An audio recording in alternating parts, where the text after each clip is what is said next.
Assalamualaikum warahmatullahi wabarakatuh. Kami perwakilan dari kelompok 9 ingin mempresentasikan submateri bab 3 yaitu perlindungan dan penegakan hukum. Kelompok 9 terdiri dari 3 anggota yaitu Nadina Sabara, Rizka Laila, dan Zahrani. Di slide kedua kita akan memberitahu yaitu peta konsep. Yang pertama itu ada hakikat perlindungan dan penegakan hukum. Yang kedua, peran lembaga penegak hukum dalam menjamin keadilan dan kedamaian. Dan yang terakhir, ada dinamika pelanggaran hukum. Yang pertama, submateri pertama yang dijelaskan di bab 3 yaitu adalah hakikat perlindungan dan penegakan hukum. Pertama, konsep perlindungan dan penegakan hukum. Penegakan hukum tahun 2007, perlindungan hukum dimaknai sebagai daya upaya yang dilakukan secara dasar oleh setiap orang maupun lembaga pemerintah swasta yang bertujuan mengusahakan pengamanan, pengusahaan, dan pemenuhan kesejahteraan hidup sesuai dengan hak-hak asasi yang ada. Makna tersebut tidak terlepas dari fungsi hukum itu sendiri, yaitu untuk melindungi kepentingan manusia. Dengan kata lain, hukum memberikan perlindungan kepada manusia dalam memenuhi berbagai macam kepentingannya, dengan syarat manusia juga harus melindungi kepentingan orang lain. Pada hakikatnya, setiap orang berhak mendapatkan perlindungan dari hukum. Perlindungan hukum diberikan juga kepada kekayaan intelektual, seperti hak cipta dan hak atas kekayaan agar sesuai dengan prosedur pemeriksaan. Ada pentingnya perlindungan dan penegakan hukum. Pentingnya perlindungan dan penegakan hukum adalah untuk menciptakan tatanan masyarakat yang adil, damai, yang sejahtera dengan tanpa adanya pelanggaran HAM dan pelanggaran hukum lainnya seperti pembunuhan, penipuan, dan lain sebagainya. Perlindungan dan penegakan hukum sangat penting karena dapat mewujudkan hal-hal berikut. Yang pertama, tegaknya supremasi hukum. Yang kedua, tegaknya keadilan. Dan yang ketiga, mewujudkan perdamaian dan kehidupan masyarakat.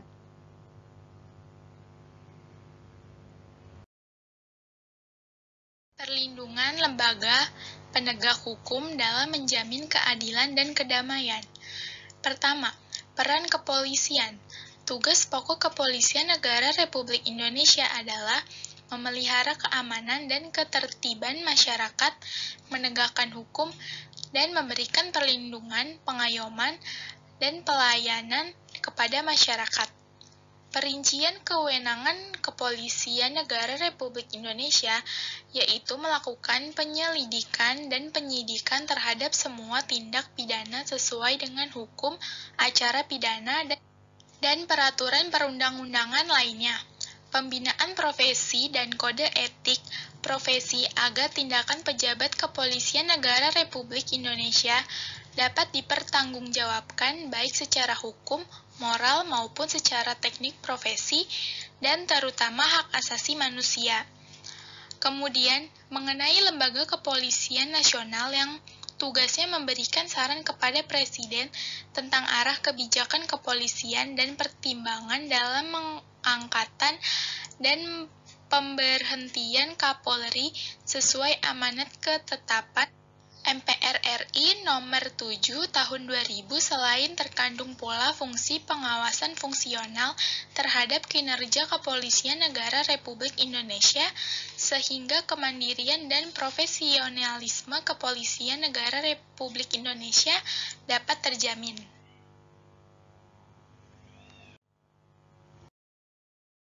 Peran Kejaksaan Republik Indonesia.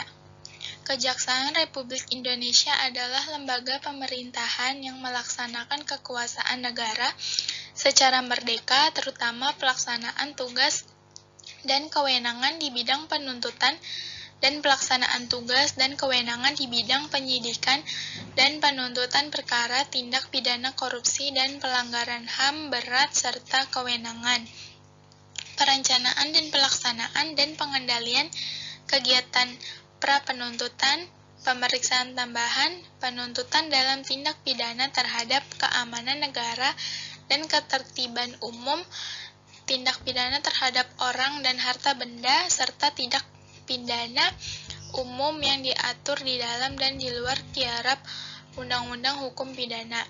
Pelaksanaan penetapan hakim dan keputusan pengendalian pelaksanaan pengawasan terhadap pelaksanaan keputusan lepas bersyarat dan tindakan hukum lainnya dalam perkara tindak pidana hukum serta pengadministrasiannya. Pembinaan kerjasama, pelaksanaan, koordinasi, dan pemberian bimbingan, serta petunjuk teknis dalam penanganan perkara tindak pidana hukum dengan instansi terkait berdasarkan peraturan perundang-undangan dan kebijaksanaan yang ditetapkan oleh Jaksa Agung.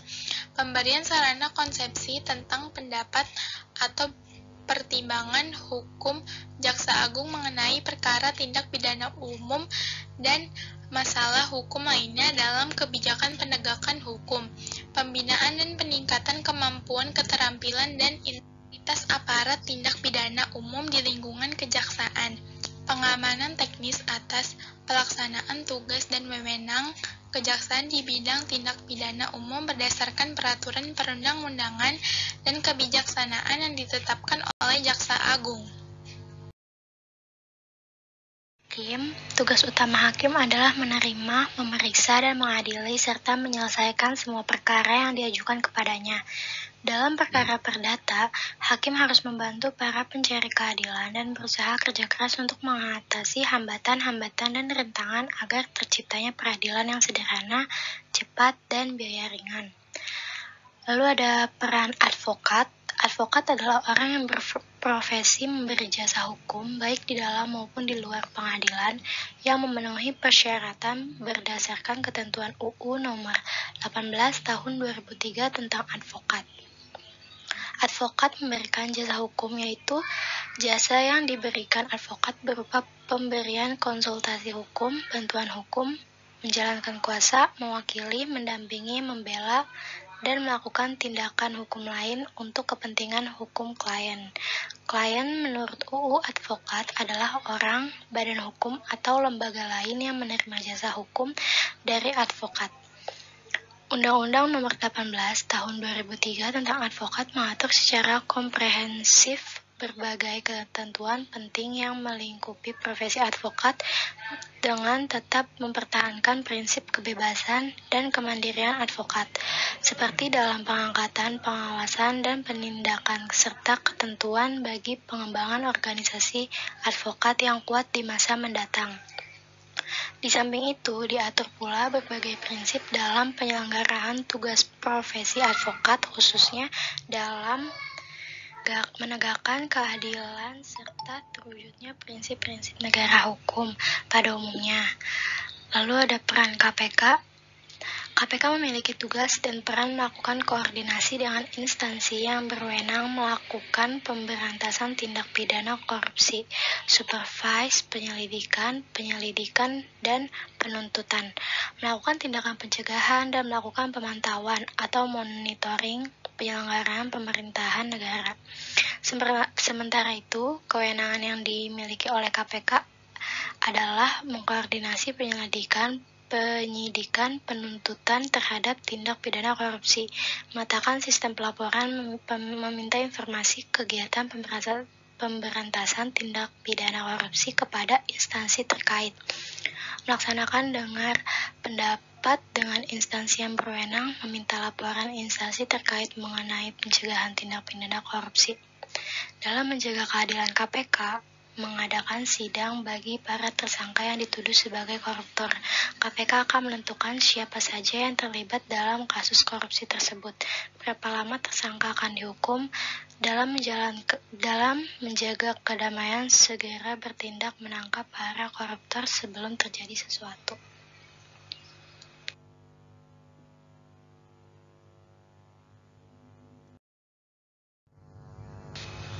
Dinamika pelanggaran hukum. Dinamika pelanggaran hukum meliputi tentang contoh perilaku yang melanggar hukum dan sanksinya yang bisa dilihat pada kehidupan sehari-hari serta bagaimana cara berpartisipasi dalam penegakan dan perlindungan hukum. Ada beberapa contoh perilaku pelanggaran hukum, yaitu yang pertama, melanggar tata tertib sekolah.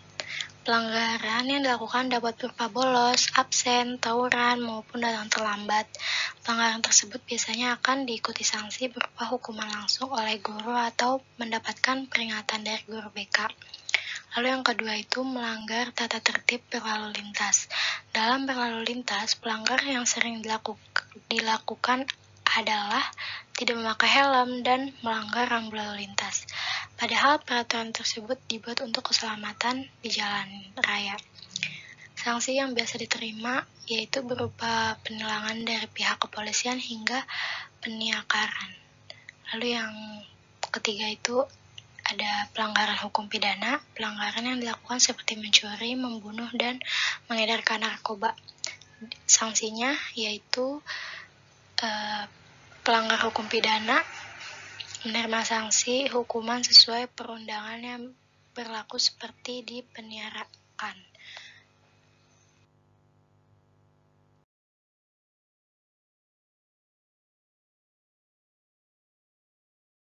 Seperti apa? Jujur ya, saya bicara dari dalam lubuk hati saya, oknum-oknum polisi yang baik itu, polisi-polisi yang baik itu hanya cuma ada di TV aja sih. Coba mereka ada.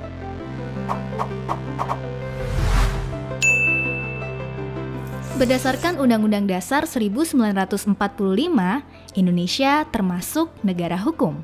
Maksudnya bahwa segala sesuatu permasalahan di Indonesia dapat diselesaikan dengan jalur hukum. Hal itu seperti yang tercantum dalam Undang-Undang Dasar 1945 pasal 28D ayat 1 yang bunyinya, setiap orang berhak atas pengakuan, jaminan perlindungan, dan kepastian hukum yang adil serta perlakuan yang sama di hadapan hukum. Nah, maka dari itu, berarti hukum harus ditegakkan secara adil bagi seluruh rakyat Indonesia. Jangan sampai seperti yang banyak terjadi sekarang, hukum terasa tajam ke bawah, tapi tumpul ke atas. Apa itu maksudnya? Istilah tersebut muncul ketika mulai banyaknya pengenaan vonis hukuman yang dirasa nggak adil antara kaum kasta bawah dengan kaum kasta atas. Nah, jadi maksudnya hukum tajam ke bawah, tumpul ke atas itu kalau masyarakat biasa-biasa, apalagi orang miskin yang melanggar hukum, meskipun nggak fatal-fatal banget, dia bakal dikasih hukuman yang benar-benar sesuai undang-undang tanpa ada belas kasihan. Ya, kalau perlakuan gini juga diberlakukan terhadap orang kaya, apalagi pejabat sih no problem ya. Masalahnya, giliran yang melanggar hukum itu orang kasta atas, apalagi pejabat, mereka tidak divonis hukuman yang setimpal. Mungkin karena orang-orang kaya atau pejabat itu bisa bayar ahli hukum alias pengacara kali ya. Jadi bisa minta dibela dengan bayaran banyak, agar bagaimanapun caranya mereka bisa lolos dari hukuman atau dapat hukuman yang ringan. Kalau kayak gini, gimana nasib orang miskin yang nggak bisa bayar pengacara mahal? Terus kalau dipikir-pikir, semua putusan hukum ada di tangan penegak hukum kan guys? Jadi yang kurang tepat itu salahnya orang miskin yang nggak bisa membela dirinya, atau penegak hukum yang mudah dipengaruhi pelaku kriminal atau kejahatan yang kaya dalam membela dirinya. Gimana menurutmu guys? Kalau kita ngikutin kabar berita, pasti bisa nemuin banyak kasus hukum yang menunjukkan hukum itu tajam ke bawah tapi tumpul ke atas. Sebut saja kasus pencurian 3 biji kakao yang nilainya tidak lebih dari Rp10.000 oleh nenek Minah yang kemudian divonis 1,5 bulan. Kasus pencurian semangka, kasus pencurian pisang, dan kasus pencurian sandal jepit oleh Aal. Kasus-kasus ini menggambarkan betapa bobroknya penegakan hukum bangsa kita. Banyak kasus korupsi yang sangat merugikan negara kita terlepas dari jeratan hukum. Mendapat hukuman ringan, bahkan para terpidana kasus korupsi mendapat fasilitas-fasilitas yang mewah di penjara. Nah, yang masih hangat nih, berita tentang korban salah tangkap, yaitu 4 orang pengamen. Menurut beritanya sih, mereka ini dituduh melakukan pembunuhan terhadap korban yang ditemukan tewas di bawah jembatan Cipulir. Mereka dipaksa mengaku bahwa merekalah yang membunuh korban, kemudian ditahan hingga 3 tahun dan mendapatkan perlakuan kasar dari pihak kepolisian selama itu. Hingga pada akhirnya dibantu oleh lembaga bantuan hukum dan ternyata mereka tidak bersalah. Karena perlakuan dipaksa mengaku dan diperlakukan kasar di penjara, mereka mengajukan ganti rugi ke pengadilan. Namun sayangnya guys, gugatan mereka tidak dipenuhi. Katanya sih, gugatannya udah kadaluarsa. Pengajuan gugatan ini masih berlanjut sih, karena tetap ada pembelaan dari kuasa hukum pengamen tersebut dengan dasar pasal yang sama.